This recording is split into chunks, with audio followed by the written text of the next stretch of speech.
Good morning, everyone. Welcome to the fourth WisTech training for the year, and excited to share today's event, which is accessible event planning. And hopefully we are going to learn lots and be super successful at the next event that we host, whether it's live or a webinar, just very welcoming and open and available to everyone. So a little bit of housekeeping before we begin. We do have cart services available.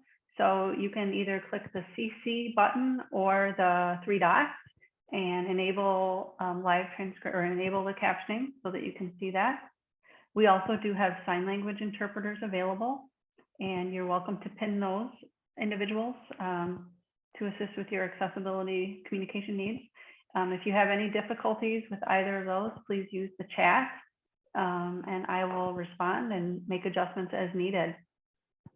Today's webinar is being recorded and will be archived on the WisTech YouTube channel. And that usually takes about a week or two, but you will find that on the YouTube channel. Today's webinar also has CRC credits and CEU credits. And those are sent out approximately 1 month after the event. You will see a link for a survey at the end of today's webinar, and that's where you're going to be able to provide the information needed to give you those CRC and CEUs. And if you miss the survey at the end of the webinar, you will also get an email reminder tomorrow. And we do encourage you to complete that, whether or not you want CRCs or CEUs, because we welcome your feedback. And it gives you the opportunity to share additional or future training needs that you might be interested in receiving. And I think that is it for please use the chat or the Q&A if you do have questions. We have a couple of breaks built in today's session, kind of for some reflection and opportunity to ask some questions and take a little break from paying attention for 2 hours. But I am very excited to welcome Cassie Frost as our presenter today on accessible event planning. Cassie is a current Assistive Technology Advisory Council member, and she is an independent AT consultant, but has many years of experience working with assistive technology in the school system. So welcome, Cassie, and feel free to share a little bit more about yourself if you'd like. Otherwise, we are excited for today's content. Awesome. Thanks so much, Laura. I appreciate everybody being here. And I was going to say early morning, but I guess it's really not anymore. My name is Cassie Frost. I am an independent assistive technology specialist now, but as Laura said, have spent a lot of years working in the school system. And I'll talk just a little bit more about that in a minute. I did put a link up on the screen to the live presentation. And I know that Laura has and will be sending out copies of some of the handouts as well. But for those of you that do like having the live link, I did want to make sure that you had that. I'm also going to go ahead and pull up the full link in the chat because I do know some systems are not playing really well with Bitly. So I wanted to make sure that you have that also. So as we've kind of said, my name is Cassie Frost. I'm an assistive technology specialist, behavior specialist, and then I also like to add problem solver and collector of things that may come in handy, even though my family doesn't always love that, and a believer that everyone can learn. I also do have my Twitter handle up here. If you are a Twitter user, you can find me at cfrost_disteach. So kind of a little bit of background before we go into kind of the accessible event planning and how I got where I am today. So I started off first as a special education teacher, and I spent 5 years working in a residential treatment facility, teaching students who had been court ordered into that program. I then spent 1 year working at Wood County Alternative School, and then moved into the public school system where I taught students identified with emotional and behavioral disabilities for 6 years before then moving into the field of assistive technology. So when I moved into the field of assistive technology, this really became a thing because I started discovering but a lot of times the behaviors that my students were displaying were because they weren't able to do some of the things that they were being asked to do in the classroom and were becoming overwhelmed, embarrassed, struggling. And it was easier to act out than admit they couldn't do something. So that's kind of how I got where I am today. One of the reasons that I really wanted to talk about this topic in particular with accessible events is because in my role as an ATP and a behavior specialist, I've attended a lot of conferences, little local conferences, state conferences, national conferences, and there's always an interesting range of accessibility at each one of these events. So there's times where I've noticed that the main stage may be incredibly accessible, but some of the smaller or side rooms or breakout rooms may not be. When we went to virtual trainings and a lot more webinars, we've kind of ran into a lot of presentations that may not be as accessible. And as I'm meeting with individuals, students, colleagues, adults, family members, I've been hearing the frustration of, taking the time off work to go to these conferences or go see these sessions and being so excited about learning the material that's there and then not being able to access it. So that's kind of why I'm talking about what I am today. And if you're here, I'm guessing that you also want some tips as well about how you can make your events, whether that's a big or a small event, a little more accessible. So we're going to go through just kind of a brief agenda of the topics that we're going to cover today. As we are going through things, if you have any questions, definitely go ahead and throw those into the chat, or if you're more comfortable with the Q&A, that's fine as well. If you do notice me looking down, that's going to be because the chat and the Q&A box I have on a lower screen, right beneath the screen that has the presentation on it on my end. So if I'm looking down, it's just I'm monitoring that chat to see if there's anything people are asking or having questions with. As Laura had said, we will have 2 short 5-minute breaks just to give some reflection and time in there. Again, time to move, shake around a little bit. I know 2 hours can be a long time to sit. So today we are going to first talk about just addressing accessibility as a whole. We're going to talk a little bit about the differences between virtual and in-person considerations in our events. We're going to talk about ways and methods of communicating expectations to presenters, because we all know it can be a lot easier to maybe set up accessibility things when we are the only ones doing it.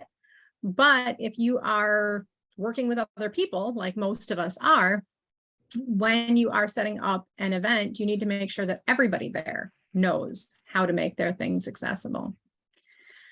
We're going to then look a little bit closer at the presentation itself, some considerations for activities and or handouts, look a little bit about the setup for virtual and in-person conferences, and then just a few ideas and tips for sharing your expectations with others.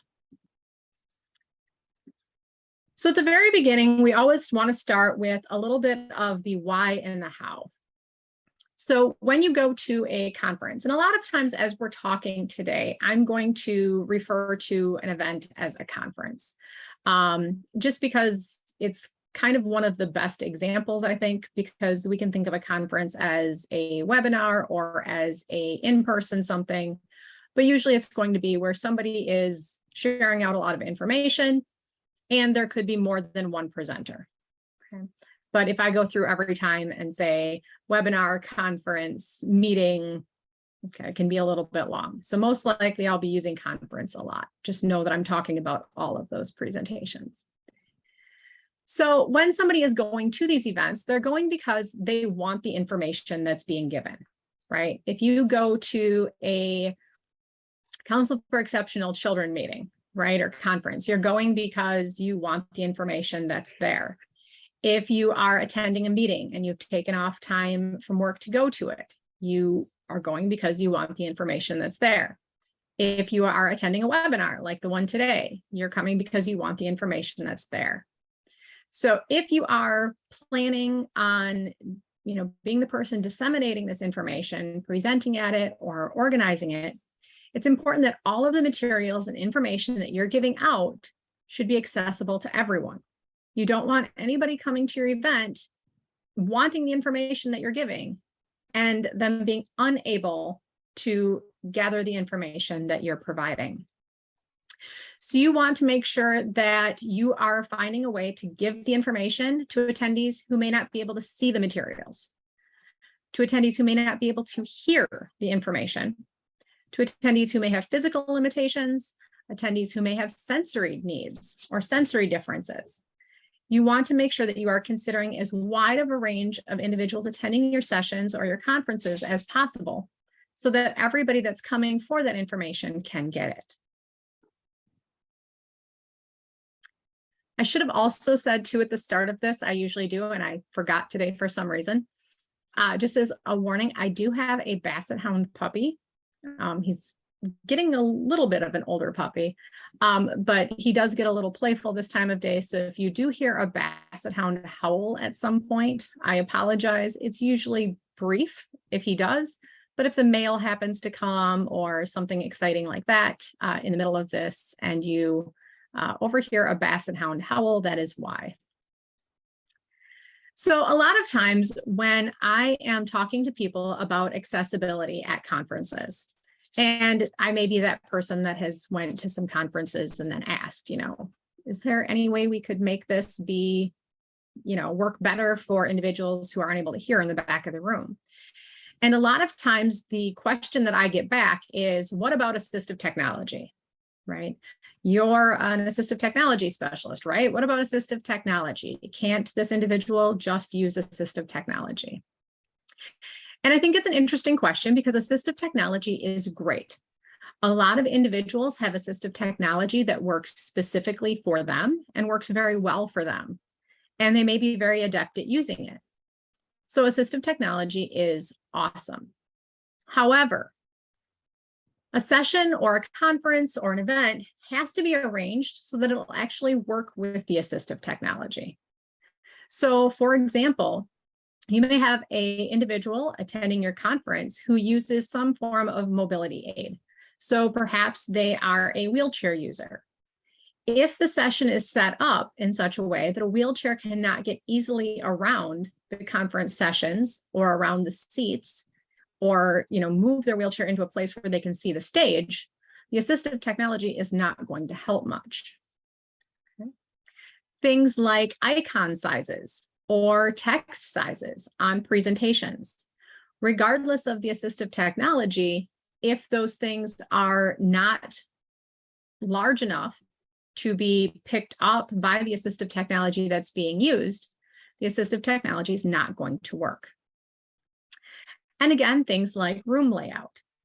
The best audio devices, right, for listening devices may not work very well if the individual has to sit by the back doors where there's a lot of hallway noise that could also be getting picked up.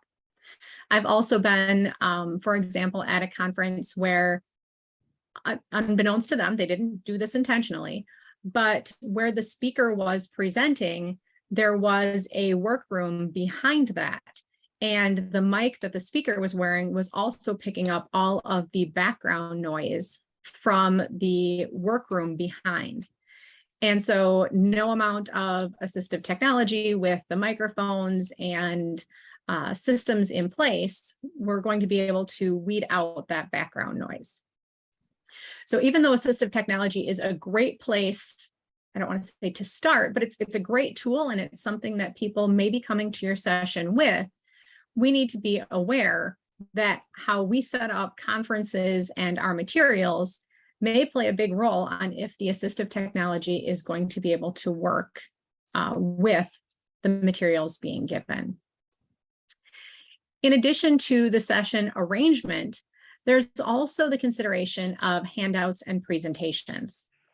So we oftentimes may sometimes forget that we need to also be aware that when we are creating a presentation, PDFs, handouts, that those do need to be accessible if they're going to work with assistive technology.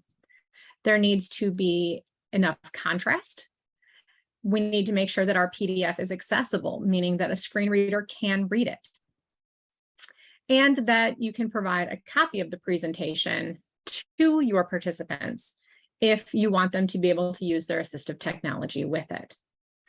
So for example, if you give out a copy of the presentation and either a large screen or a paper handout, but you don't provide the presentation digitally, individuals using a screen reader may struggle to interact with that content. So all that to be said, if we're going to be using assistive technology and expecting our attendees to be using assistive technology, we also need to be aware that how we set up our conference and the materials we provide have to be accessible enough to work with the assistive technology. So before we go too far, I feel like it's important to take just a minute to talk about the differences between virtual and in-person presentations. Obviously, there's some really key differences, right? So virtual is going to be in front of a computer screen, right? In person is going to be usually in a medium to large room with at least one presenter and potentially likely a large screen. So we know the big differences. But before we start talking about some of the things that we can do as presenters and event coordinators, we really want to look at some of the smaller differences. So in a virtual session, the focus is going to be more on the presentation. So in person, a lot of times the focus may be on the presenter in front of the room, the way they're holding their body and how they're gesturing and talking.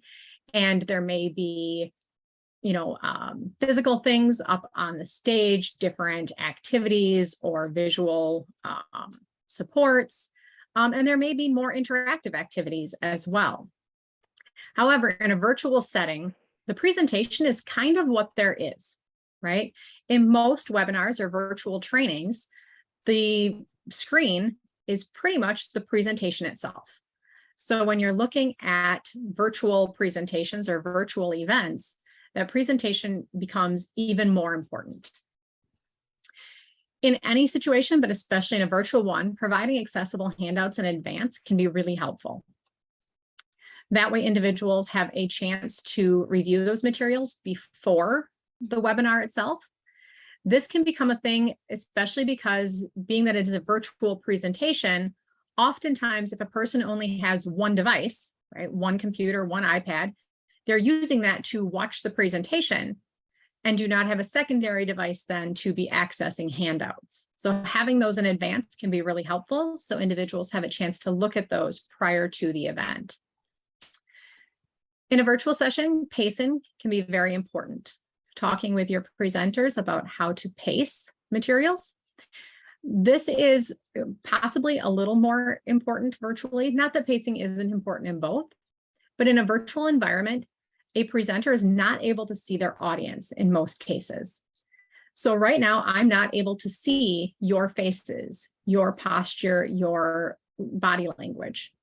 In person, I can kind of tell when I'm presenting if a person is confused or if I'm moving too fast, moving too slowly.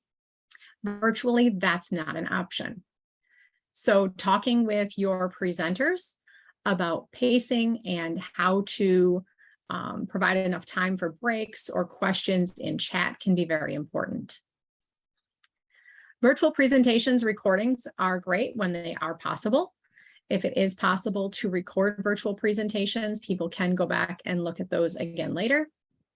And also in virtual presentations, it is incredibly important to be able to describe what's on the slides. So if you are using diagrams or charts, explaining what is on those slides and how it pertains to your topic is more important than ever. And again, that's because in a virtual setting, the focus is on the presentation itself. When you're looking at an in-person conference, all of those same things are important, But we need to make sure that the presentation is accessible, right? So that everybody can see it. You need to consider captioning options, right? So if a individual is, showing a video as part of their presentation, will there be captioning options? Okay, will there be interpreters available? One of the things with virtual presentations is typically people are on their individual devices and they can utilize some of their own assistive technology as well if they so choose. In person, that can be a little more difficult. When you are creating a presentation for an in-person conference, it becomes more important to pay attention to the size of materials on your slides. So fonts and images that are used in a virtual platform are only on one screen, usually right in front of the individual participating. In an in-person conference, you have individuals who may be close to the speaker, and you may also have people who are in the far back of the room. So making sure that your presentation is set large enough so that everybody in the room that's able to can actually see what's up there. In person, you need to be aware of amplification. So how can the speaker be heard, again, all the way in the back of the room? And where is your presenter positioned? Okay. This can be a matter of if the presenter is raised up so that, they're kind of above the audience, or if the presenter is in front of a workroom or not, right? Probably want to have them away from background noises. And also being aware of how are people positioned in the room. Again, in a virtual setting, you're kind of in front of a camera, right? There's a webcam, it's looking at me, I'm looking at it. That's all that there is to it. But in person, this can be a little bit harder, especially depending on the shape of the room, so that individuals can see the presenter, look in that direction, as opposed to the presenter maybe being off to the side or moving around away from the speaker or the microphone. So the first thing we're going to do is talk now about organizing an event. So we're going to go on in just a little bit to talk about handouts and activities, but we're going to start off more on a broad sense, talking about the actual organization of an event itself. So if you are responsible for organizing smaller meetings, right, 4, 5, 10 people, or if you are looking at organizing a large event with multiple breakouts, maybe over a day or two, we're going to kind of look at some things that may need to be considered and some of the steps in order to do this as accessibly as possible. So in order to do this, the very first thing that I'm going to provide here, and I've said first a couple of times, I guess I should say the next thing, is we're going to talk a little bit and kind of break out into kind of a notes and guide handout. So we want to make sure that accessibility is a factor that we are including in every part of designing and setting up an event. So when you are meeting with people about an event, some of these questions and things should be at the forefront of the conversation from the very beginning. It's much easier to keep these things in mind as you are doing the planning than it is to plan an event and then realize you need to go back and rearrange things and move everything around. When possible, knowing your audience and knowing your venue absolutely can help. So we're going to actually jump out of this presentation for just 1 second. In the presentation, there is a link to an accessible event guide template. I'm going to open that up, and I'm also going to put this link into the chat as well. Okay, when you open this link, it is going to ask you or force you to make a copy of it. Okay, so once you have done that, this is going to be your document. None of the rest of us can see it. So you can take notes on it, you can edit it however you would like. The goal here was to provide you with an outline, a starting place. So when you sit down with your teams, you have some starting conversation points and some starting questions.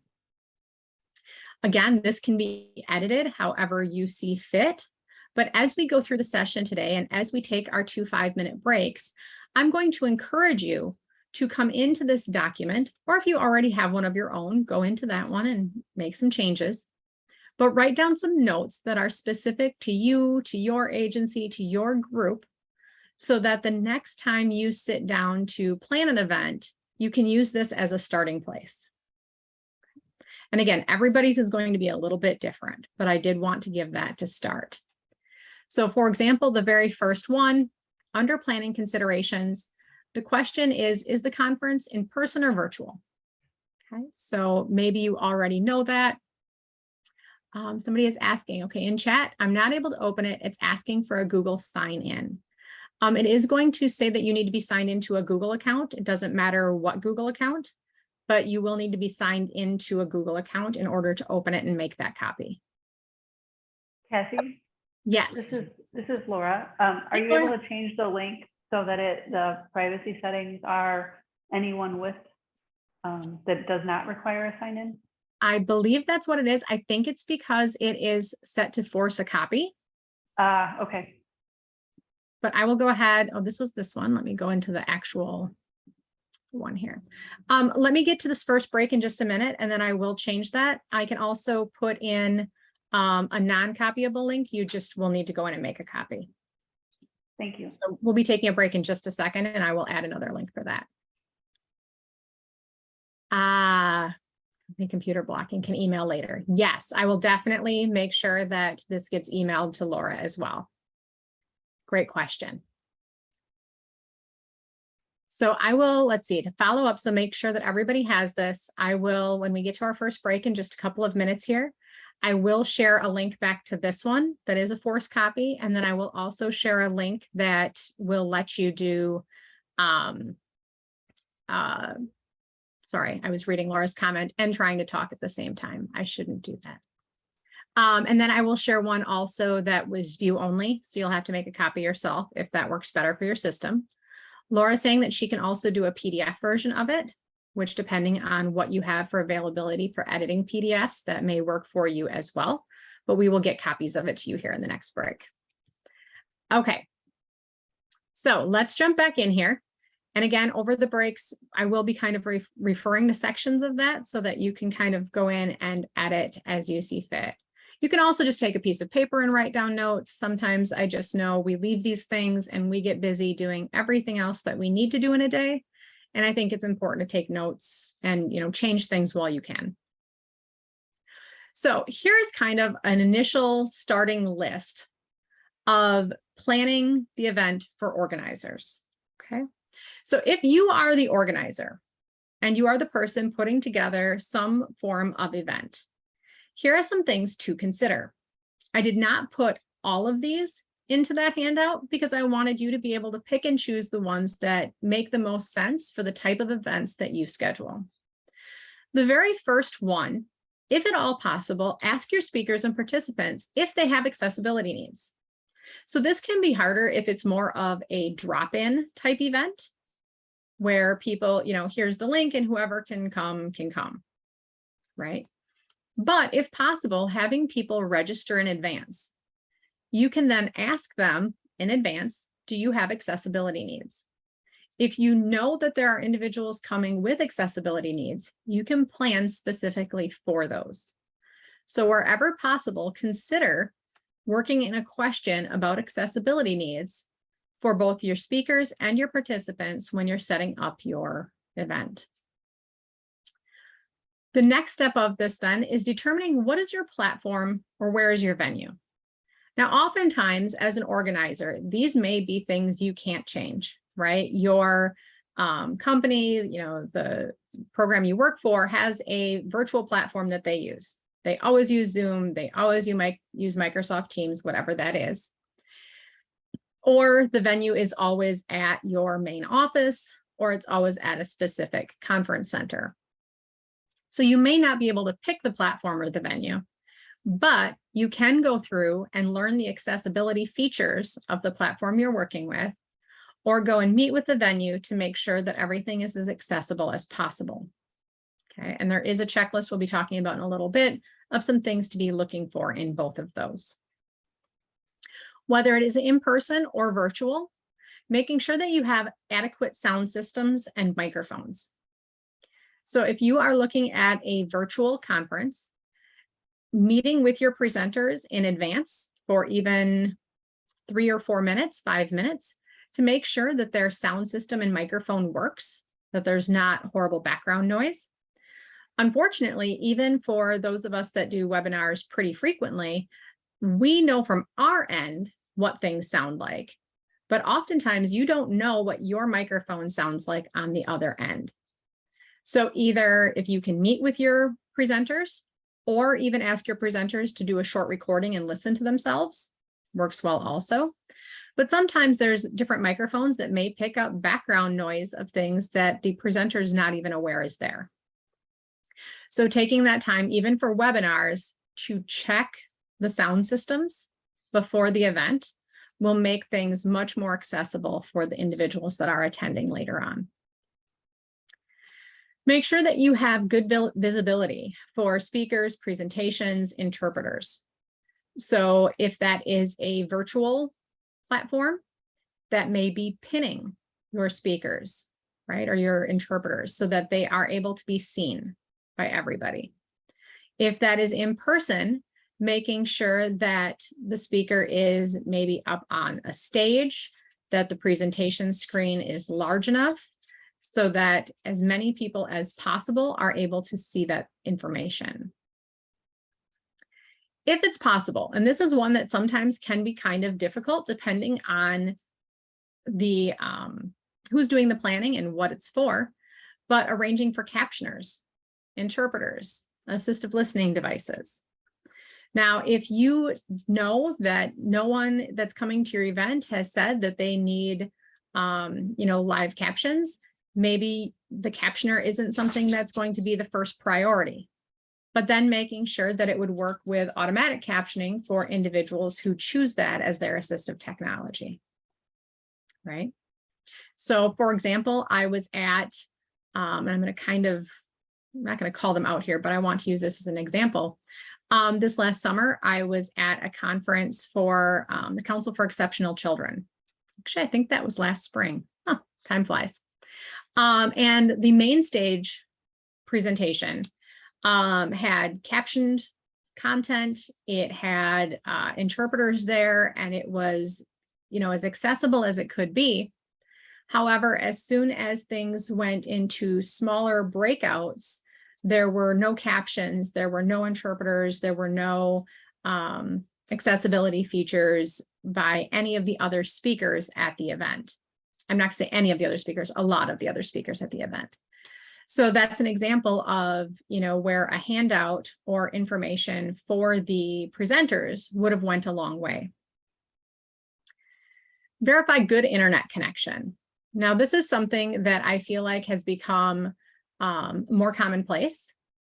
The internet is definitely more stable now than it used to be, but we all know that when a lot of people, are all trying to connect to the internet at the same time, things can happen. However, if it is an in-person conference and you have individuals who are relying on the internet as their assistive technology, that internet becomes even more important. So meeting with your venue, making sure that they are aware of the level of internet connectivity that you are expecting can go a long way. And then one that's often forgotten about is making sure that your schedule is set up so that individuals have enough time to get from one place to another. Every conference setup is different, but if you are doing multiple breakout rooms where people have the option to go from place to place, making sure that that schedule is set up so that an individual has time to get from one session to the next session safely and to where they need to be can go a long way to making sure that they're able to get to the sessions that they're desiring to be at. And Cassie, I've got one other little tip on there. This is Laura, an experience this summer at a conference. So the physical placement in the room, all the accessibility was there. There was interpreters, there was cart, there was the speaker with a microphone and a podium. And guess what? The room was a smaller breakout room. The arrangement completely put the interpreter in front of the cart screen. And so either that or the speaker was blocking it. So the whole physical arrangement of that room, you know, they did everything right in getting the services and then everything wrong in the physical setup of the room. That is a really valid point, and definitely something I've ran into as well. And I feel like, you know, I talk about this with teachers oftentimes, and I think this would be good for event coordinators as well. You know, with teachers, I always tell them to take a couple of minutes and go sit in your students' desks and see what they see. And I feel like that's something that as an event coordinator or, you know, somebody setting up some form of event, it's also a great recommendation to go sit out in the audience area, okay, where all of your participants are going to be. Go sit in a few of those spaces and look at where the speaker is going to be. So oftentimes when I watch people set up conferences, because I enjoy going to these things and kind of watching and seeing how things go, I think it's the behavior specialist in me, just that kind of watching and seeing. You always see people go up to the front of the room and they'll try the mic and they'll look out over the room and then they'll leave. And that's, you know, maybe going to help out a little bit with, you know, how individuals can move around the room, noticing if it's crowded or not. But they kind of automatically assume that if, as a speaker, someone up on the stage, if they can look out and see all of the seats, then it's good, because that means that everybody in the seats can see the stage where they're at, right? But exactly what you just said, Laura, if they're not looking from the audience perspective up at the stage, they're not going to notice the different layering of pieces and where people may be in front of things or where a podium might be blocking or a person might be blocking. And it's very easy then for the best laid plans, the best intentions, right? They got the cart, they got the interpreter, they did all the things. And it was something as simple as, you know, not taking the time to go look at it from the other perspective caused a whole bunch of issues. Thank you for that example. That's absolutely perfect. And it's a really easy thing to do.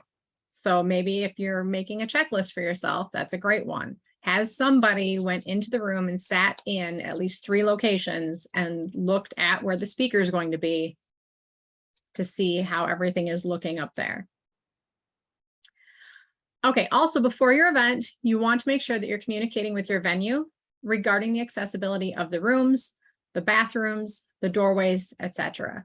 Most of them will know in advance if there are hang-up areas or areas that are not as accessible. I was at one conference, for example, that the bathroom that was closest to the conference rooms was actually not accessible. But they thought it was great because you could go down the hallway and around 2 corners, and then there was an accessible bathroom.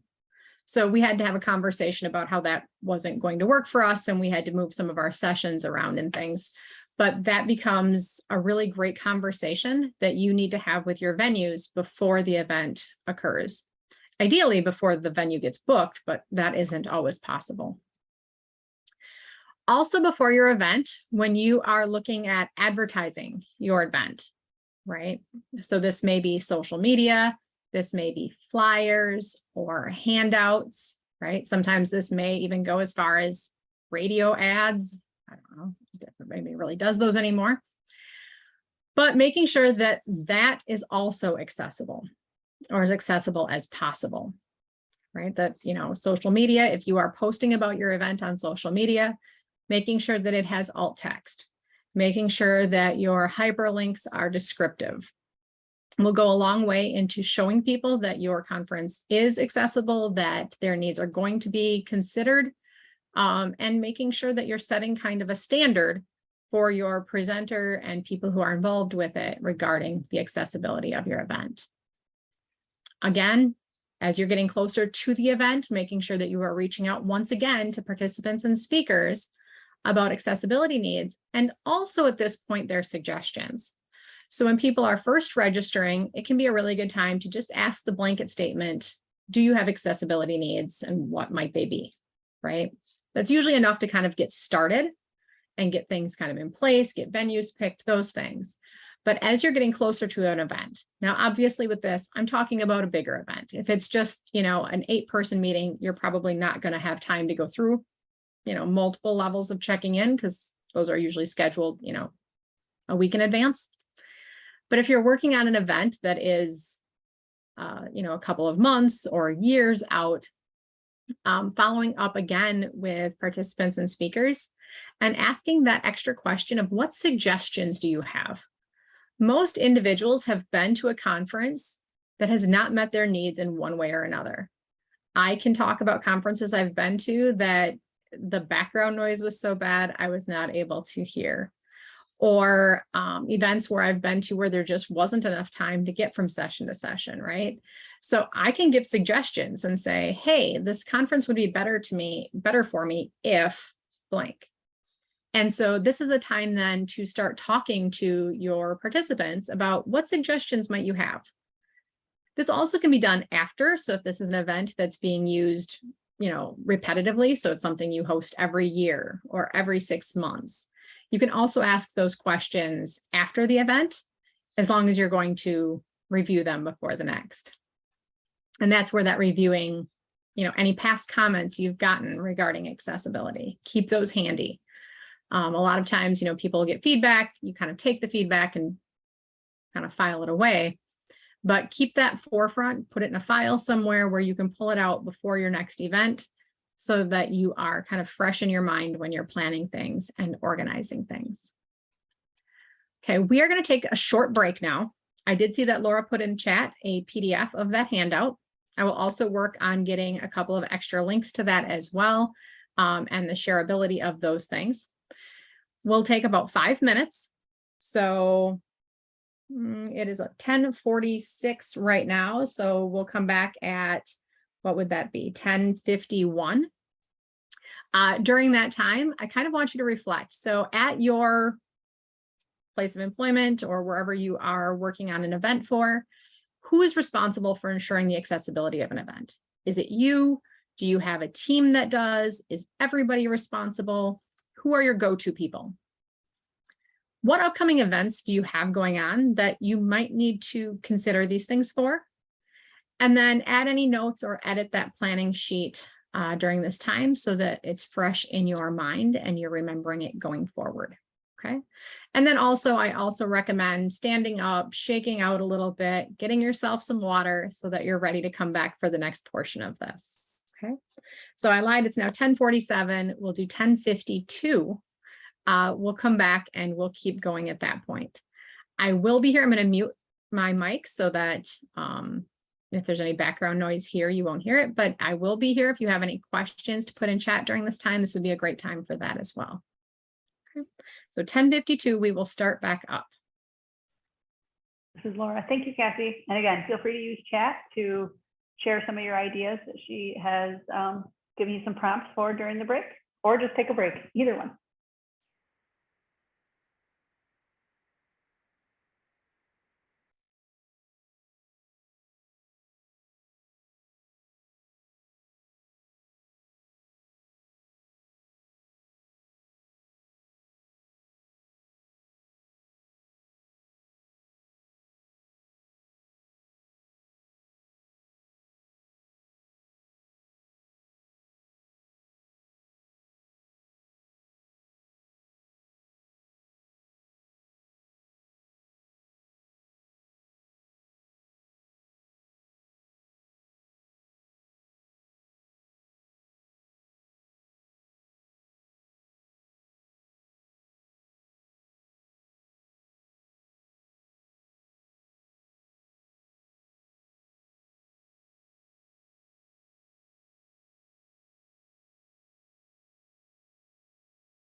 Okay, I'm going to go and fill my water glass. It's 10:51. We'll come back in just a minute.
Okay, it is 10:53, so we will go ahead and get started back. Thanks for your patience with the extra minute. I took a swallow of the last of the water in my cup there and swallowed funny, so I needed to cough for a moment there so that I could be ready to speak again. So during the break, I recommended that you kind of reflect on who is responsible for ensuring accessibility of an event in your venue, and then any upcoming events you might be working on. And I ask that because then as we move forward here, those questions will help you be ready to start thinking about things like presenter expectations, who will be communicating those to a presenter, etc. So in this handout that I provided with the planning template, we had that first session or section that's talking about planning considerations. Then we talked a little bit about organizing an event. So questions that you might want to consider. And again, this is set up so that you can print this off or have this handy when you're talking with your team about your next event to be able to ask some of these questions and make sure that you know the answers to them. Some of these may be things that you're going to know the answers to super easily, like maybe perhaps what platform or venue you're going to use. But things like if sessions are going to be recorded, who's responsible for making sure that those recordings are accessible, maybe something you haven't thought about as much. The next section of this is going to give some considerations for the venue and maybe a checklist that you might want to use as you are talking with the individuals at your venue. And the next one is a template for presenter accessibility. So the goal for this is for you to be able to create a handout that you can provide to your presenters for your next event. So if you present at a lot of conferences that are about assistive technology or accessibility, you'll get a handout very similar to this one that's going to say, okay, make sure that your presentations are accessible. However, if you attend conferences or you present at conferences that are not focused specifically on accessibility, oftentimes you don't receive any information or instructions about accessibility. And that's one of the things that I'm hoping we start talking about more and more. So this template is meant to be something that you can start with and then edit so that the next time you are planning on hosting events where you would have a presenter, you will have a guide that you can hand to them and say, we are, really big on accessibility, we're committed to it, and we need your presentations to meet these guidelines. Okay. So again, feel free to edit as you see fit, but it gives kind of a starting point for you. Okay. Anything that has an italics or a asterisk as kind of a marker is something that you may want to add or change. So for example, at the beginning, you would want to probably include a statement about your event's commitment to accessibility. Okay. We're going to talk about most of these things next in the presentation, but I did want you to know that this is here for you kind of as a starting outline. Okay, so let's start talking about presenter and presentation expectations. This is kind of the part that is thought of a little bit more. Obviously, as a presenter, an organizer, you're thinking about the venue, you're thinking about all of those things. But oftentimes it's these smaller presenter expectations, presentation expectations that your participants may notice just a little bit more. And it's also something that's a little more out of your hands, right? If you have a presenter coming in, their ability to have their presentation be accessible and things relies a lot on that presenter. So it's important that that communication happens so that you are able to communicate your expectations regarding the accessibility of these sessions. So your participants are going to spend more time with the presenters at an event likely than you are, right? Or they are with you. When you go to a conference, you expect that you're going to be sitting and listening to sessions or participating in sessions with presenters, right? You don't often spend a lot of time with the organizer, the coordinator, the person who's running the event. So it's going to be really important that your presenters are aware of the expectations around accessibility. So again, I've linked in that accessibility guide template here. And then we need to talk about how are you going to communicate these expectations with the presenter. One of the very first and easiest ways to do this is to include some sort of expectations for presenter or accessibility guide when your presenter signs an agreement. So if you are doing like a call for presenters, or you are just talking to a colleague that's going to be presenting for you, when you confirm with them, yes, you're going to present on this date at this time, providing some form of, accessibility guide at that point is a great starting place. Okay, so whenever that confirmation occurs, providing a handout that says, here are our expectations regarding the accessibility of your presentation. That makes sure from the very beginning that your presenters are aware. Sometimes the only time really I've ever heard of a lot of pushback from presenters are when, they're not being told that they need to meet these guidelines until slightly before the presentation. And that's just because they've already taken time to put materials together one way, and now they're being asked to change them. Okay, so providing it right away at the front can be key. And again, that's where having some form of handout available makes that much easier. If possible, offer some training events prior to your conference or your meeting, whatever your event is. So this can be as simple as a Zoom meeting or a phone call, but something where you can do a short, 20 minutes on how to make presentations accessible and answering any questions that they might have. Okay, this can make presenters who are a little bit concerned, or maybe they're unaware of what they need to do to make things accessible, can make them feel a lot better and a lot more confident about what they're doing. If you have the manpower, it can even be as great as saying, if you'd like to send your presentation to us, 2 weeks before, we'd be happy to look it over for accessibility concerns. Now, again, sometimes, you don't have the people to do that, but that is another way I've also seen that done. Regardless of what, you have in place, or the amount of time you have, or if you're doing trainings, or if they're handouts, be clear about what you are willing to offer for support. Okay. So again, at the very beginning, if you give them a handout and say, here are the accessibility guidelines, you're expected to follow them, done, that's the support you're providing, right? Or you could include, here's the accessibility guidelines, we will have trainings as the event gets closer. Or you could say, here are links to videos about accessibility. Or you can send us your materials and we'll look them over. There's a lot of different options there, but being clear with your team about what you're willing to offer and making sure your presenters know about that will go a long way into making sure that your presenters are comfortable and confident in making accessible presentations for your event. So then we get into the big deal, the big thing, the one that tends to go wrong a lot is the presentation itself. So oftentimes, most of the time, when you go to a conference or a training, there is a slide deck.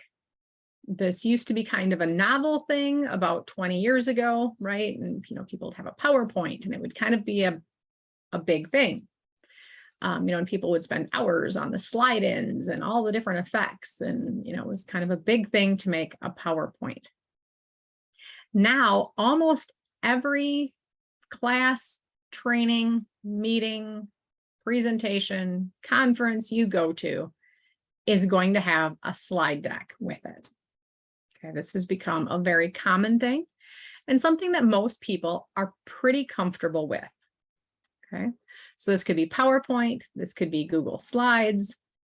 And there are some other ones as well that are less used, things like Prezi, Canva. There are some other players that are kind of starting to come into the field, but the vast majority of people are going to use either Google Slides or PowerPoint. So that means it's more important than ever as an event coordinator and as someone planning this and kind of ensuring the accessibility of the event, that your presenters know how to make an accessible slide presentation. Oftentimes, if you are going to host an event and offer training, these are going to be the topics that people are going to ask for the most. So the example Laura gave earlier about where people stand and what's, maybe being blocked, those things are handled more by you as the coordinator, right? So your presenters aren't going to worry about that as much. However, the slide deck, what they're going to be sharing, lies almost completely on their shoulders. So providing as much guidance as possible in this area will really help them feel confident and your participants be able to have access to the information that's being provided. So when we're looking at the presentation and slides, okay, one of the first things to look for is making sure that the format of the slides is solid. I'll often recommend that people use the standard templates, right, where it has a heading and it has a text box, or it has a heading and two text boxes. If you start there, you're going to be a long way into your slides being accessible. Now, I do know a lot of people like to open up a brand new slide and add text box all over. Can that be accessible? Oftentimes, yes, but you're going to run into a lot more concerns with it. So usually as a coordinator of an event, I'm going to recommend, use the built-in templates as your starting place. It's just going to make everything easier. Pay attention to contrast. With the rise of things like Slide Carnival, I'm going to draw a blank. I can't think of the other one right now. There are so many really cool backgrounds out there, right? There are so many. And I kind of feel like, 20 years ago, it was all of those, slide-ins, where words came sliding in from the side and all the sound effects. Those were kind of the big thing about 20 years ago.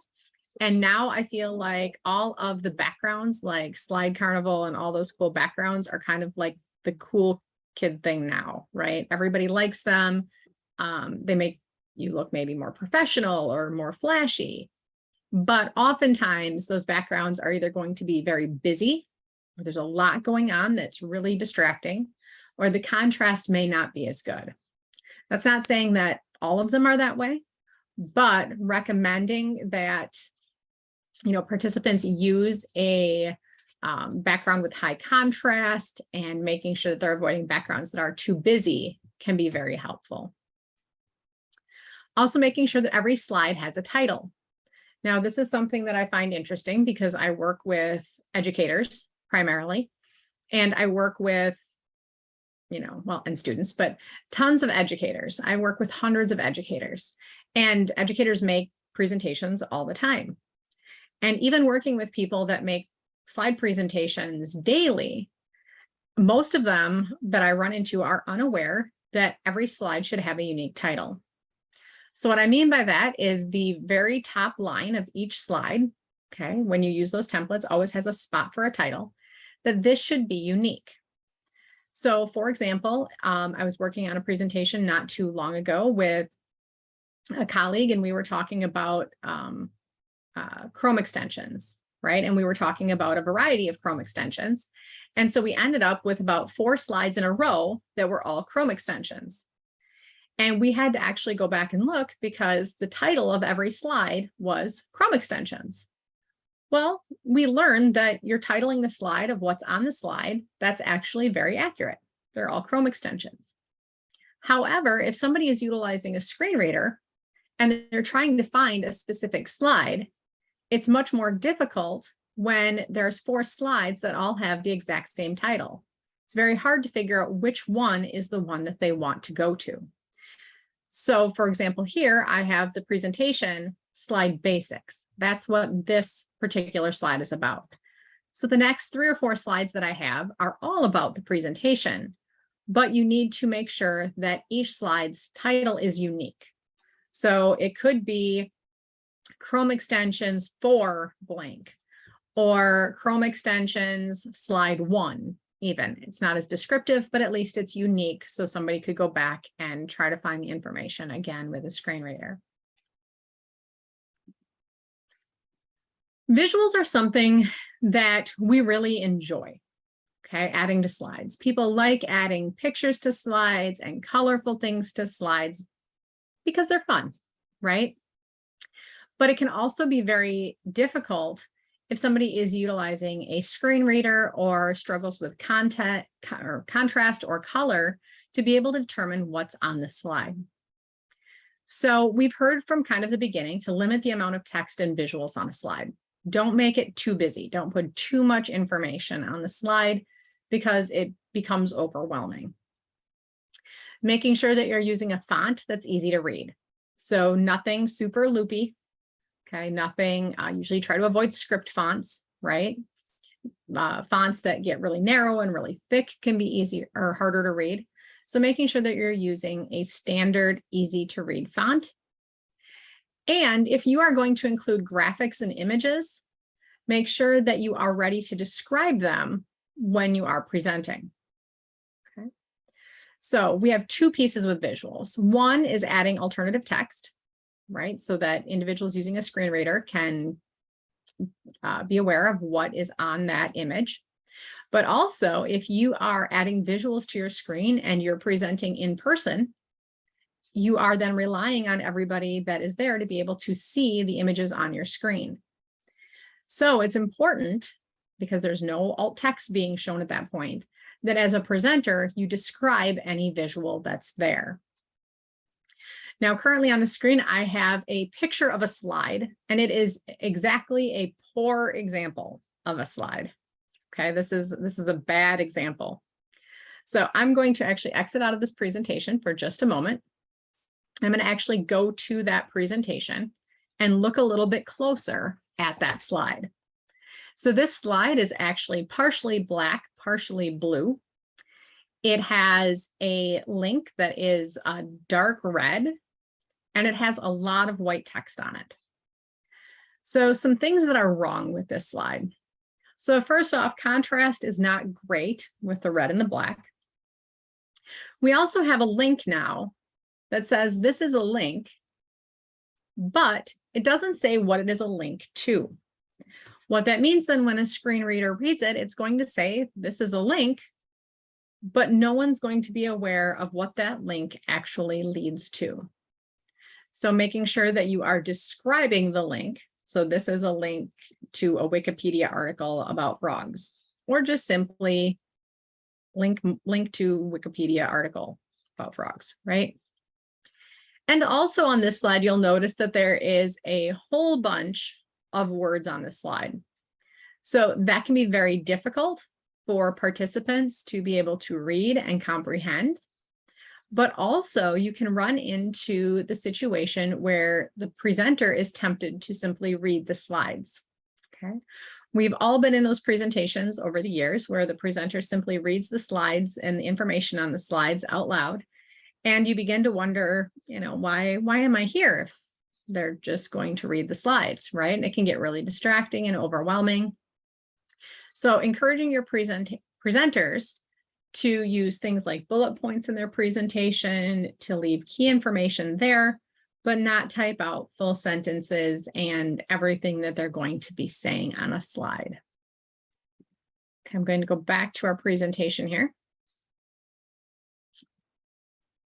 When we're talking about hyperlinks, and I talked about it just a little bit when I was using that last slide as an example, but it becomes important to make sure that we're using descriptive hyperlinks, okay? So for example, at the bottom of this page, there's a hyperlink by itself, which is the https://www.w3.org, okay? So there's a couple of issues there. First off, it doesn't tell anybody what that link is for, right? And we know we shouldn't be clicking on links if we don't know where they take us, right? Also, if you are utilizing a screen reader, it's going to read that entire link out loud to you. Okay, it was kind of painful for me just reading it out loud and hearing it myself. But if you're using a screen reader and you have to listen to that whole thing be read out loud, that can take a lot of time. And at the end of it, it's not going to tell you where you're going anyway. Okay.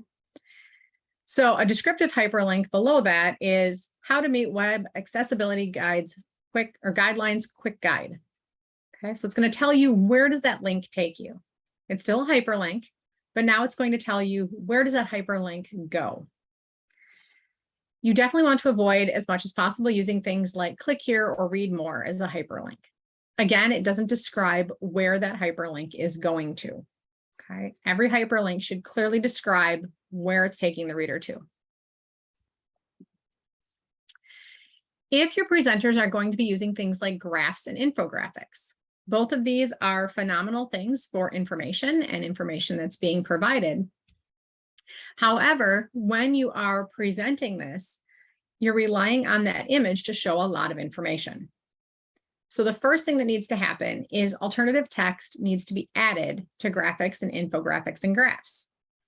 Okay, so talk to your participants that if they're going to be using infographics or graphs or graphics of any form, that they are going to add alternative text so that a screen reader can get that information and explain what that graph's about. If you are in person and your presenters are going to be sharing graphs up on the screen, make sure that they are ready to explain the information on that graph. In addition to that, if you are using graphics or infographics for information, make sure that color is not the only method of differentiating information. So the graph here on this screen is just a random graph used as an example. It's really not anything that I created or data that I'm using, but it does show a pie chart that says market shares, and you'll notice a few different things here. First off, each section is marked by color.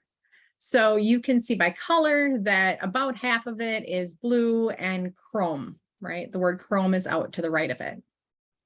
However, if you can't tell the difference between the colors or you can't see this graph, it's going to be impossible for you to know that chrome takes up about half of this pie chart.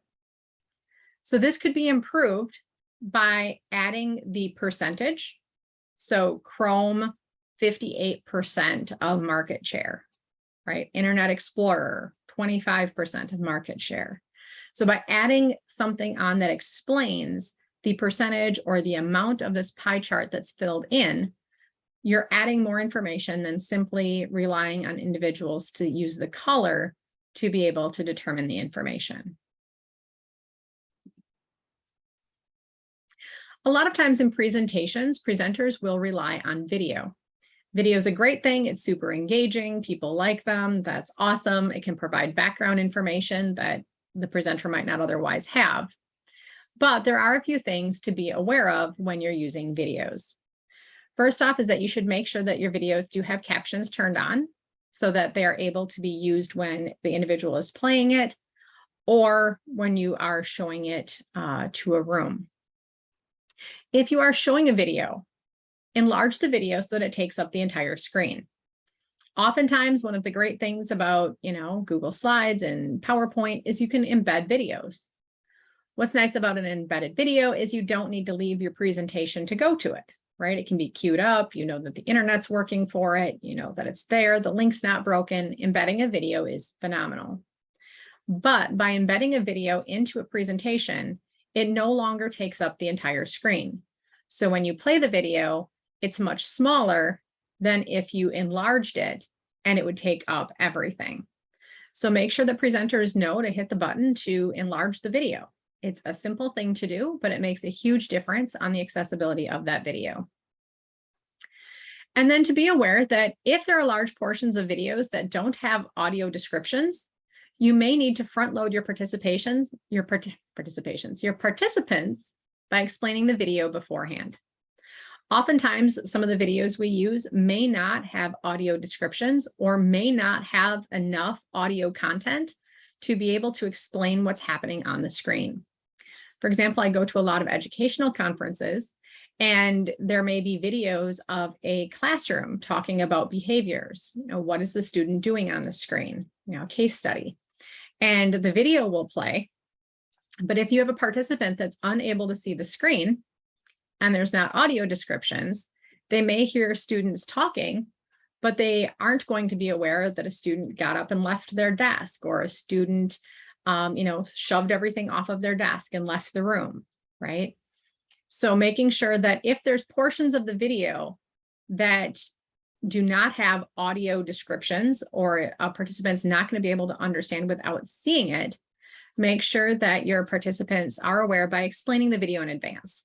So in the next video, you're going to see a student do X, Y, or Z. Okay. Also, when you're getting into the presentation, make sure that you are looking at a logical reading order. Now, this is something that often isn't thought about unless you're in the world of accessibility. But since we're trying to get presenters to make things accessible as possible, it's important that we start talking about this. We know that our slides should be, a high contrast, that our content should all be in the slide, that we should use alternative text. That's great. But we also need to be aware that a screen reader is typically going to read slides in a hierarchical order. So what that means is it's going to read from either largest font to smallest font, or in some instances, it's going to read based on the order that the individual entered the text boxes or the items into the slide. And that's why using those slide templates can really be handy, because they're kind of already set up that way. But say, for example, I opened up the slide right here, and I first knew that I wanted to add this information in. And then I realized I hadn't put a title on. So I made a text box here, and then I made the top text box. Okay. When a screen reader comes into this slide, then it's going to read the first text box I entered, and then it's going to read the second text box. So in this case, it would be kind of confusing because you're going to get all of the information and then the title. I was working on a slide with a colleague the other day, and we were adding some information, and we were adding some images in and some icons. And because we didn't like the icons, we changed them out and did them later. Sorry, the mail just got here. She's got to tell me about it. And so what was happening then is we would actually discovered by using tab. So when you're on a slide and you're in edit mode, you can use the tab button, and it will highlight the features, the boxes, the images on your slide. And it's going to highlight them in the order that they would be read by a screen reader. Okay, so it's going to move through them in that order. And what we discovered, because we had added some icons, we had changed some pictures, we had deleted a text box and added it back in, we actually discovered that it was going to read the title, then a description here, then an icon here, an icon here, a description here, another icon here. And if we had listened to that with a screen reader, it would have been incredibly confusing. It would have probably sounded an awful lot like how our thought process was when we put it together, which nobody wants to see that, right? So using tab to check the reading order of your slides before you submit them or get them in front of anybody can make sure that they're going to make sense with a screen reader. Typically, what I will recommend to people is if the order is incorrect, one of the easiest ways to fix it, and there are other ways to go in, but for most people, the easiest way is to make a new slide and then copy and paste the content into the new slide in the correct order. Okay, it can be super easy. There's not a lot of different buttons to click or menus to go into to do that. So a lot of times that'll be my first suggestion. However, again, if you can at all encourage your participants to start with a template and use the templates, it's going to make it much easier for them. So then we need to start talking about a presentation checklist. And this is the thing, again, that you're going to give your presenters and say, here are the things that we expect in your presentation. Okay, and you do have that Google Docs /PDF /Microsoft Word version of this, where you can add and kind of decide what is priority for your event, what is priority that your presenters, do with their presentations. But some suggestions would be high contrast, limiting the text and visuals, making sure that your presenters are using alt text on all graphics, that they are not using color as their only method of differentiating information. The slides have a logical reading order, and then that they're using an accessibility checker. So let's talk about that for just a minute. And then I think we're just about due for a break. So if you're starting to feel a little bit antsy, do be aware there is one more break coming. So if you are utilizing Google Slides, there is an add-on that is called Grackle Slides. And there is a link here that will take you to the information on Grackle Slides and how to download it and use it and all of those things. If you are a Microsoft user, Office 365 does have an accessibility checker built in under the review tab. And again, the directions for that are linked here. So whichever one you use, there is an accessibility checker. So we're going to jump out of this presentation for just one moment. And I want to talk just a little bit about Grackle Slides, okay? Just because I'm in Google Slides, so that's the one I can demo more right now. So I wanted to take just a minute to show you what this would look like, okay? Because again, your presenter may be a little nervous about using it. So if you are aware of how to do it, that can be really helpful. So in order to run Grackle Slides, you need to go to the add-ons, go to Get Add-ons, and then you're going to search for Grackle, and you can add it for free to your account. So let's go back to this not good presentation, and let's run Grackle Slides so you can see what it looks like. So I'm going to go to Add-ons, I'm going to go to Grackle Slides, and I'm going to click Launch. Once I click Launch over on the side, you're going to see that a little window comes up. It's going to run through an accessibility check and a slide structure. It's going to tell me which ones have passed and which ones have not passed. And then I can go down on the side and see where things have passed and where they have not. So even though this presentation isn't super wonderful, it does have a title. So that's a bonus. However, I can come down here and see that a slide should have a title, and it's warning me that one of the slides does not. So when I click on it, then it will actually take me to that slide and tell me that this slide may need a title. I can also go down here and click and notice that this one says images should have alternative text. If I click on that, it's going to tell me which image, and it's going to tell me that this image does not have alternative text.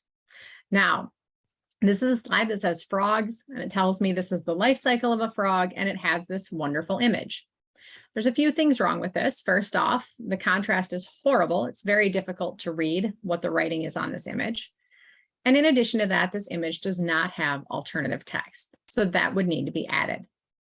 So Grackle Slides is a really easy way for your participants to kind of get some pointers on what is accessible in their presentation and what might not, what might need to be changed. So again, when you are looking at a guide to hand out to your presentation, it may be important, or you may want to include that your participants or your presenters should run an accessibility checker on their slide presentation. Okay, we are going to move into our last short break. Okay, I'm going to ask that during this break, you do a couple of things. So A, stretch, move around, all of those things. Then I would also recommend that you open an existing presentation that you've done in the past and look it over once and see what maybe has been missed or what you've done well as far as accessibility. Maybe go in and try the tab to tab through and see if things are moving in the correct order or reading in the correct order. Maybe check for alt text. Or if you have graphical slides or something of the sort, the Microsoft 365, go ahead and run that to see what that looks like. Okay. Also, you can use this time to edit the presenter guide template to make that your own. I do appreciate Laura also added in the chat. If you're monitoring chat, if you're not, I do want to make sure to share this out. Laura brought up a really valid point about the accurate captions. So some individuals like having the automatic captions that are built into things, and some people might use those as accessibility features or assistive technology. However, when you are presenting or when you're providing content, making sure that your captions are accurate is incredibly important.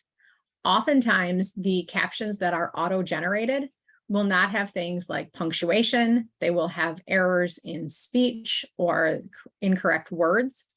So when you're planning an event, making sure that you have accurate captions going out to your participants is incredibly important. If an individual is comfortable with auto captioning and they like using that as their assistive technology, that's wonderful, and that's a choice that they can make. But for best practice as a conference or as an event planner, you want to make sure that the content that you are putting out is accurate. So make sure that your captions, whatever they are not inaccurate because of auto generation. And there we go. Laura's bringing up that PowerPoint, the accessibility checker under the review tab. So again, the directions for that, if you need it, is here on this presentation. I can also throw that into the chat. But if you are an Office 365 user, the accessibility checker is built right in, which is really nice. It'd be nice if Google did that as well. They're just apparently not there yet. Okay, so we're going to take 5 minutes. It is 11:29. By the time I stop talking, it will probably be 11:30. So we'll say 11:35 to make life easier. So at 11:35, we will come back and kind of wrap things up, go over some of the things about activities, handouts, how we can communicate these expectations out, and then take a few questions at the end. Also, if you do have questions, make sure that you throw them in the chat and I will get to them here as well, either during the break or shortly thereafter. Okay, 11:35, we will be back.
Okay, it is 11:35, so we are going to come back so that we can get kind of through the rest of what we have here before it's noon here in Wisconsin at least, and everybody's going to be wanting to get to lunch. So I hope during break you had a chance to move around and maybe stretch just a little bit. Hopefully didn't get too lost in email, because I know this time of day they're usually starting to come in pretty good. So as we're going to be kind of wrapping things up here, we've got about 25 minutes left. I do want to leave a few minutes at the end for some questions. But I want to talk a little bit about some considerations for activities and handouts, for kind of the setup and how we can communicate, and then maybe a couple of comments about what can happen when things don't work out well. So when we're talking about handouts, one of the things that happens a lot for presentations is a presentation is created in Google Slides or in PowerPoint, and then that is exported as a PDF. And you can provide the handouts in advance and allow participants to preview the information in advance, read through it. They can upload that possibly to note-taking software for individuals that choose to do that. They can utilize it with a screen reader, or they can print it off. So making sure that when you are exporting it to PDF, making sure that it is an accessible PDF format, so that you're not exporting it as an image file, as a flattened file, as a locked file, because those will not allow a screen reader to interact with it. Now, one thing that's actually interesting is we actually ran into something with this presentation this week.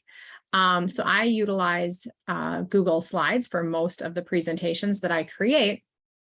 And what we were discovering is when we were exporting that directly to a PDF, a lot of the accessibility features like alternative text and headings were not being retained in that PDF. Now, I'm not sure if that's something new, because I have not heard that happening in the past, but Laura was sharing that it's happened with a couple of other Google Slides presentations. So I'm in the process of kind of trying to figure that out. But the same presentation, when we saved it as a PowerPoint and then moved it to a PDF, it was accessible and those features were sticking with it. So if you do have access to something like Adobe Acrobat Pro and use their PDF accessibility checker, you can look for some of those things before you're sending those PDFs out. And I appreciate Laura giving me that heads up, because that wasn't something I was aware was happening with Google Slides. So I need to do a little bit of looking into that to see if we can troubleshoot it. But making sure that the handouts that you are giving are accessible, and as much as possible, making sure that you are giving that information to your participants in advance will definitely allow them a chance to look those things over. Now, I do know some presenters don't like putting all of their information into their slides or giving that information in advance. I know some people feel like then people don't come to their presentations because I've already, given them the information in slides. So this is a conversation that sometimes is important to have with presenters, making sure that they know they don't necessarily need to put every word in, right? We don't want to, write out everything in a slide anyway. But making sure they understand why you want those slides as a PDF in advance and why you want to give that information to participants beforehand. When you are going to be planning an event, a lot of times your participants or presenters may be looking at doing some activities, right? Especially with going back to in-person conferences. One of the things I've heard people missing the most are the hands-on activities. The things that are not just the sit and get, right? So when it's a webinar, it's a little bit easier. We know that people are going to be sitting, they're going to be interacting with a screen. But when we do things in person, we may have make and take activities, we may have brainstorming activities, we may have getting to know you activities that require participants to move around the room. So this is where it's important to know your audience and ask in advance if anybody has any accessibility concerns. But then also be aware that you may not know of everybody's accessibility concerns. So maybe you are planning for an event and you're going to do an activity that involves everybody to move around the room. And everybody has replied back saying they have no accessibility concerns whatsoever. But the day before your event, somebody breaks their leg. And now suddenly there is a mobility issue, right? So you never know when those things could change. So it's important to be aware that if you are going to be allowing for activities, that your rooms are set up so that participants can easily and safely move around the room. So this could be something as simple as, asking your presenters, are you planning on doing active activities? Probably I sound better than active activities, but you get what I'm saying. And if so, what type of room setup might you need? So then you can make sure that they are being put into a room that allows for that movement. If your activity requires things like fine motor skills for cutting, is there a way for there to be pre-cut items available, right? And again, these are just some examples. But so then for somebody who maybe struggles with fine motor control, they may be able to use those pre-cut. So an example of that would maybe be the fact that somebody, is being asked about accessibility concerns. They may very well say, no, I don't have any accessibility concerns for a conference, but perhaps they have significant arthritis in their fingers. That's not something they might think of about it as an accessibility concern at a conference. But if they are being asked to cut apart small pieces for an activity, that's definitely going to be a barrier. And again, they wouldn't know to tell you that in advance. So making sure that you have things like pre-cut items available in addition to the ones that you're asking people to cut out. And then also remember that some people may have executive functioning difficulties. They may struggle with organization or having materials with them. So for example, maybe somebody forgot a pen, right, for your session, or a piece of paper. Are those things you can have available for people who may have forgotten them? Or they forgot a laptop charger, right? It happens. So, or a charging station for those things. Can you set things up to be a little more convenient for those people who may struggle with executive functioning and not have with them everything that they could possibly need? So when you are looking at considerations for activities, talk with your presenters so that they are aware that they should be able to answer these questions. Does your activity require movement? If so, how are they going to move around the room? How are your presenters explaining the activities and directions? Do they have a plan in place for how they're going to explain the activity to everyone? And maybe are there visual supports? Are there step-by-step directions? Are there directions that are going to stay up on the screen? How are they going to manage the time for the activity? Is there a way that they can front load the activity so they can explain it in advance or show it to participants before they even maybe come or right away at the start of the session? And then do you have adaptive resources, or have you notified participants to bring adaptive equipment if motor skills are required? So for example, again, going back to the idea of cutting, we may have individuals that can cut just fine with adaptive scissors, but they may not be able to with a standard pair of scissors. So can you put in the description of the session somewhere that cutting will be part of an activity? Bring any adaptive equipment you may need, or adaptive equipment will be provided. And again, these are things that aren't thought about quite as much for in-person because the focus is often on the presentation itself. But I've been seeing more and more and more hands-on type activities as we are going back to in-person. I think people really missed that with all of the virtual conferences that were going on. So I feel like more and more presenters now are trying to work in more of these hands-on type things. So then there's the presenting itself. So we've got the venue, we've got the organization, we've got the marketing, we've got the communicating with presenters, we've got the presentation itself, we've got activities and handouts. Now we actually have the presenting. So things that your presenters may need to know, and this can be sometimes as simple as providing a checklist on a podium at the front of a room, or a checklist to presenters when they are checking in and getting their presenter badge. Reminding presenters to face the audience and speak clearly. Okay, sometimes this can be difficult, especially if a presenter is trying to explain a graph. it's kind of instinctive to turn and look at the graph while they're describing it. But for individuals who are able to comprehend easier, seeing your facial expressions and your mouth as you're speaking, that can be a big thing. To pace your session and give processing time, use a microphone if provided. This one, it can be a really big thing. I can't count, and I would guess that we all, if we did a little virtual show of hands, I would guess we've all been there, where the presenter says, I'm not going to use the microphone. I hope everybody's okay with that because I have a loud voice. I'll just project, right? So reminding presenters that if a microphone is provided, it does need to be used. And that's for a variety of reasons. That could be for recording purposes. That could be because of echoing in the room. It could be because somebody that's in the room is using an auditory device. But making sure presenters know that if a microphone is there, it should be used. Reminding them then to avoid conversations or side conversations with a microphone on, right? Don't turn and start talking to somebody with the microphone on. Make sure that any audio from your presentation is audible.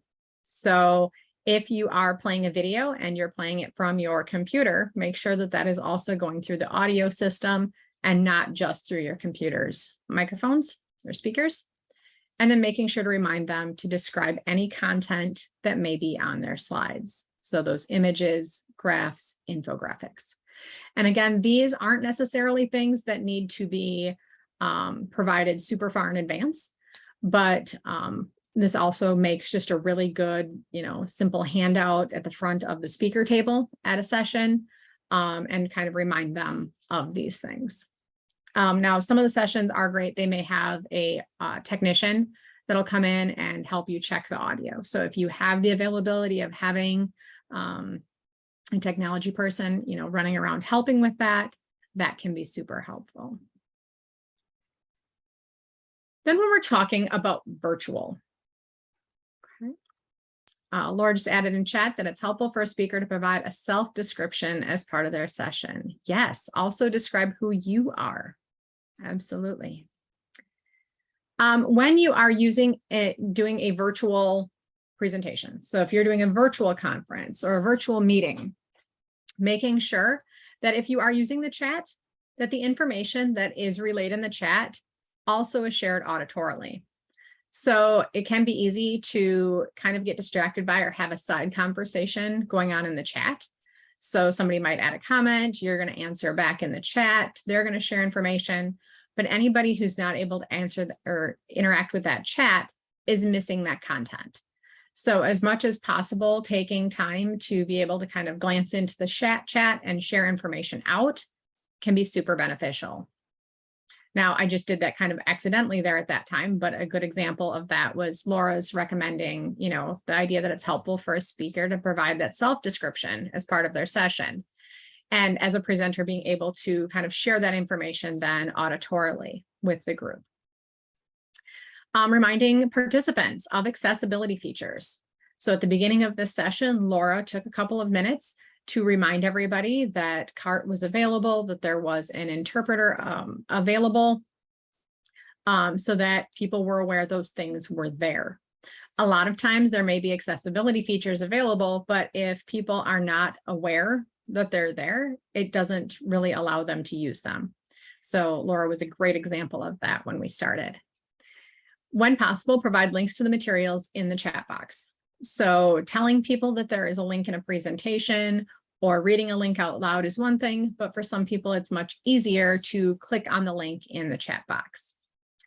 Use live captioners whenever possible. And this goes back to what Laura had shared in the chat earlier, that the auto captioning can be incredibly inaccurate. And that's going to depend on the speaker's pacing and their enunciation and the quality of the auto captioning, but it's never going to be as accurate as a live captioner. So whenever possible, a live captioner should be used. Make sure that you have transitions. A lot of times virtually, we forget that people still do need transition time. So while in person, we will think about how long it takes for somebody to get from one room to another room and seated, and we'll work that in as transition time.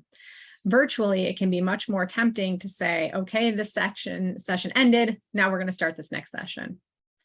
And so making sure that there is transition support, that people know where they should be going to go to the next event, how much time do they need to get logged out of one thing into another, and also with breakout rooms. Breakout rooms can be a little disconcerting because sometimes, a session may just kind of end and say, okay, we're going to breakout rooms, and they click a button and suddenly you're in a different room. And if you're not able to visually process that change has happened, it can be really hard to recognize who's in the room with you, who are you talking to, what's the topic of the room, etc. So making sure that any breakout rooms you use or separate links are described so people know what are they in the room for, who's in the room, when are those transitions taking place. And then also be aware that if you have multiple people speaking, so multiple presenters at one time or hosts and presenters, that you are identifying yourself when you are speaking. So that somebody that's not able to see the screen and recognize who is speaking, that they know which person it is by saying just, I'm so-and-so, and start talking. That way they know who is speaking at the time. Alternatively, in person, you may also want to consider moderators. So who is helping moderate, who is speaking when, what is happening during the sessions, making sure that you have technical support available, whether that's a certain person in your company that is, just great with computers and they're going to be kind of your go-to, or whether it's the venue offers technical support for their conferences, making sure you have at least one person, ideally more, that is a go-to that can answer questions and help troubleshoot when things go wrong. In person, make sure that you are addressing volume and projection of voice. Again, providing those microphones where they are necessary, making sure that the background noise and things are not going to interfere with microphones and the different audio pickups. Be aware of movement. Talk with your presenters about this as well. Where should they be standing when they are presenting?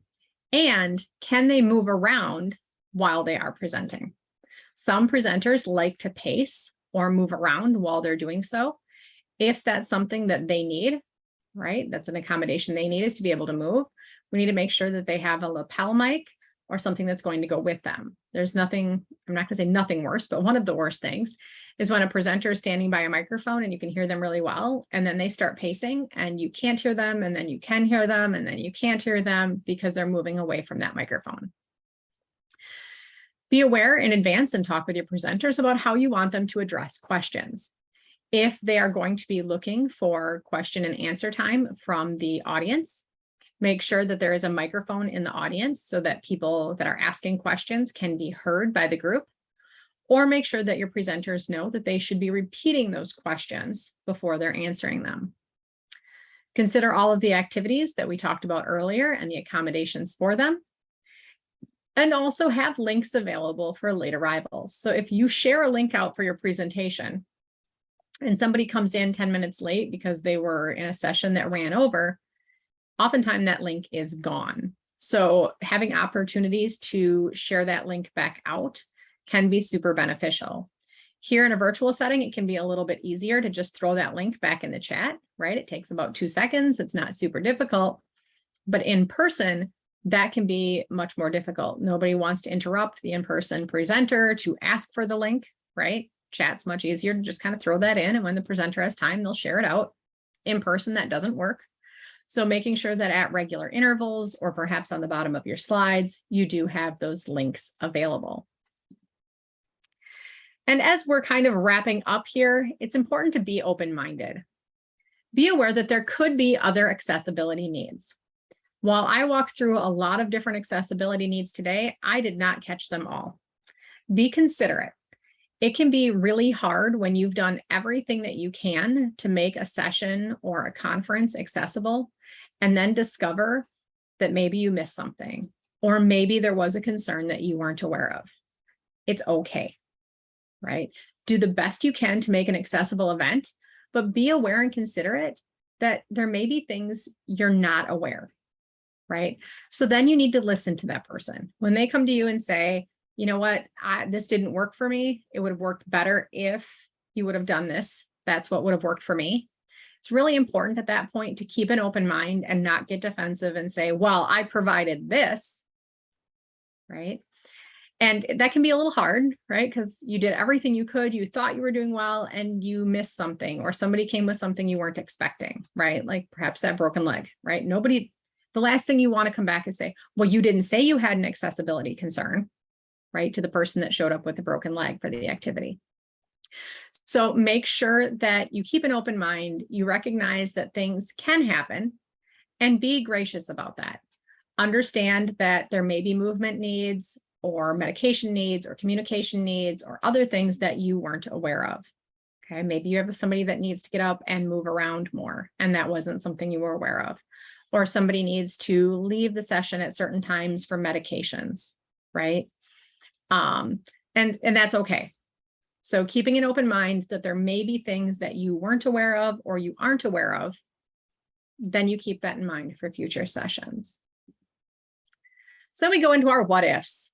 What if things go wrong? Okay, because we all know it's going to happen. Technology is definitely known to fail, right? So your job is to set yourself up for as many scenarios as you can, make things accessible as possible, but be aware things can go wrong. Okay, put as many supports in place as you can, making content digital, providing it in advance if possible. If the internet's not working, they had the handouts in advance at least, that's great. So the links might not work, but right, the presenter can keep talking. They had the information digitally beforehand, and stay calm, explain when things go wrong, right? Acknowledge it. The technology isn't working right now, or this isn't working right now, or oops, we didn't realize that our presenter was going to be standing in front of the captioning. We're sorry for that. We realize that this was an error. Here's what we can do right now, and we will do what we can in the future so it doesn't happen, right? Explain that, be calm. It happens to all of us, but people are going to respond a lot better if you acknowledge that and ask for help and feedback than if you get defensive and say, well, I already asked you and you didn't tell me, right? That defensive thing doesn't work. Laura just added in chat, I love it. And breathe, just breathe. Panic doesn't help, and you can only control so much. So this is where you provide for as many scenarios as possible, and then take feedback for the next time. So as we wrap up here, I just wanted to kind of let you know that I do always welcome questions or comments at any time. My email is listed below and linked there. You can also find me on Twitter. I'm happy to reach out and answer questions or take comments on anything we talked about today. With that, I am going to wrap up with just a couple of minutes to spare. If anybody has questions, I will be here. And I do know Laura also has a survey and things to send out also. Wow, that was fantastic, Cassie. Thank you very much. Great information and tools that I feel that all of our participants will be able to take and use with all their future planning of events, and also gave a great lens as a participant, I think, as well, for everyone to think about the next time they attend a session and kind of future plan as they look to plan their own things. So some great information. Thank you very much. I'd like to open it up for any questions. I'm just scanning the chat here. I see lots of thank yous and many, many thank yous. And so as a reminder, this has been recorded, will be made available on the WisTech AT Council YouTube channel. I do encourage you to subscribe. I often maybe don't get out an email out to everyone on that. So encourage you to subscribe to that YouTube channel, since we, when we post things, then as a subscriber, you get notified. When we end this webinar, the survey will pop up, and then you'll also get a reminder tomorrow. So if you miss it today, you will get the survey via email tomorrow for participating. We welcome your feedback.